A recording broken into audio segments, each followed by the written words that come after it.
तो बस 4 दिन के अंदर अमेरिका ईरान पर हमला कर सकता है। अमेरिका ने मिडिल ईस्ट में अपनी सेना की बहुत बड़ी तैनाती कर दी है। इसमें जंगी जहाज, युद्धपोत, लड़ाकू विमान और हवा में फ्यूल भरने वाले विमान शामिल हैं। इस तरह अमेरिकी राष्ट्रपति डोनाल्ड ट्रंप की सेना ने ईरान के खिलाफ लंबे समय तक चलने वाले सैन्य अभियान की जमीन तैयार कर ली है। अब उसे बस इंतजार है राष्ट्रपति डोनाल्ड ट्रंप के फाइनल आदेश का। CNN और CBS ने बुधवार को बताया कि अमेरिकी सेना इस हफ्ते के अंत तक ईरान पर हमला करने के लिए तैयार हो सकती है। हालांकि खबरों के मुताबिक ट्रंप ने अभी अंतिम फैसला नहीं लिया है। बता दें कि ट्रंप ने पिछले साल ईरान पर हमले का आदेश दिया था। उस समय इजराइल ने ईरान के खिलाफ 12 दिनों की जंग छेड़ी थी। इस बार भी वो बार-बार तेहरान को चेतावनी दे चुका है कि अगर बातचीत के बावजूद परमाणु समझौता नहीं होता है तो अमेरिका फिर से सैन्य कार्रवाई करेगा। अमेरिका और ईरान के बीच पहले के परमाणु समझौते को खुद ट्रंप ने साल 2018 में अपने पहले कार्यकाल में खत्म कर दिया था। AFP की रिपोर्ट के अनुसार centre for strategic and international studies की सीनियर सलाहकार सुसन जियादेह ने कहा कि मिडिल ईस्ट में अमेरिका की इतनी ज्यादा सैन्य ताकत की मौजूदगी अपने आप एक दबाव बना देती है। उन्होंने बीते दिन एक चर्चा के दौरान ये भी कहा कि कई बार उस रफ्तार को रोकना और ये कहना मुश्किल हो जाता है कि बस अमेरिकी सेना कुछ नहीं करेगी। अमेरिकी अधिकारी के अनुसार इस समय अमेरिका के 13 युद्धपोत मिडिल ईस्ट में हैं और इनमें एक aircraft carrier USS Abraham Lincoln, 9 destroyer और 3 लिटोरल कॉम्बैट शिप शामिल है। कुछ और जहाज भी वहां भेजे जा रहे हैं। इतना ही नहीं, दुनिया का सबसे बड़ा एयरक्राफ्ट कैरियर USS जेराल्ड और फोर्ड इस समय अटलांटिक महासागर में है और कैरेबियन से मिडिल ईस्ट की ओर जा रहा है। ट्रंप ने इसी महीने की शुरुआत में इसे वहां भेजने का आदेश दिया था।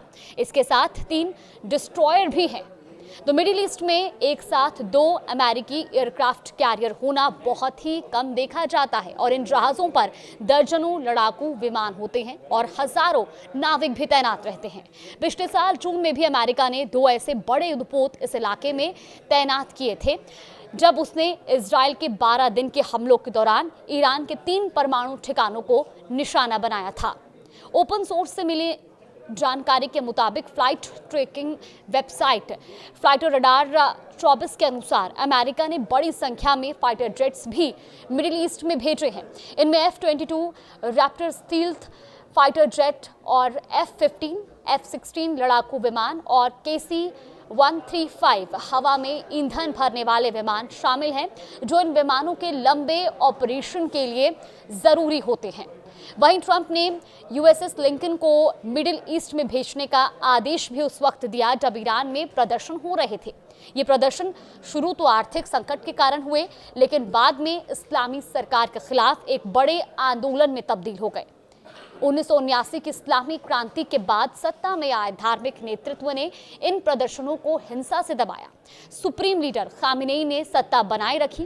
ट्रंप ने तब कई बार ईरान को चेतावनी दी थी कि अगर उसने प्रदर्शनकारियों को मारा तो अमेरिकी सेना सैन्य हस्तक्षेप करेगी। उन्होंने ईरानियों से सरकारी संस्थानों पर कब्जा करने की अपील भी की थी और कहा था कि मदद रास्ते में है। हालांकि पिछले महीने ट्रंप हमले का आदेश देने से पीछे हट गए थे और उन्होंने कहा था कि वॉशिंगटन के दबाव में तेहरान 800 से ज्यादा फांसी की सजा पर रोक लगा चुका है। लेकिन इसके बाद उन्होंने फिर से ईरान के खिलाफ धमकियां देनी शुरू कर दी। दूसरी तरफ परमाणु समझौते के लिए बातचीत जारी है। मंगलवार को अमेरिका और ईरान के अधिकारियों के बीच जेनेवा में बातचीत भी हुई। इसका मकसद अमेरिकी सैन्य हस्तक्षेप को रोकना था। ईरान ने बाद में ये भी कहा कि दोनों पक्ष किसी समझौते के लिए कुछ मार्गदर्शक सिद्धांतों पर सहमत हुए हैं, लेकिन व्हाइट हाउस की प्रेस सेक्रेटरी कैरोलिन लेविट ने बुधवार को यह भी कहा कि थोड़ी सी अभी प्रोग्रेस जरूर हुई है, लेकिन कई मुद्दों पर दोनों पक्ष अभी भी बहुत दूर हैं। लेविट ने यह भी कहा कि ईरान पर हमला करने के पक्ष में कई कारण और तर्क दिए जा सकते हैं। उन्होंने कहा कि ईरान के लिए समझौता करना ही सबसे बड़ी समझदारी होगी। तो यानी कि कुल मिलाकर के कई दौरों की बातचीत भी अभी किसी निष्कर्ष पर नहीं पहुंची है। ऐसे में खबरों के मुताबिक इस हफ्ते के अंत तक अमेरिका ईरान पर हमला भी कर सकता है। यानी कि अब कुल मिलाकर इस हफ्ते तक ये देखना होगा कि क्या वाकई में बातचीत से कोई समाधान निकलने जा रहा है या दोनों देशों के बीच जो स्थिति है वो युद्ध की ओर और आगे बढ़ती जा रही है। इस खबर पर आगे भी अपडेट जानने के लिए आप देखते रहिए न्यूज़ 18।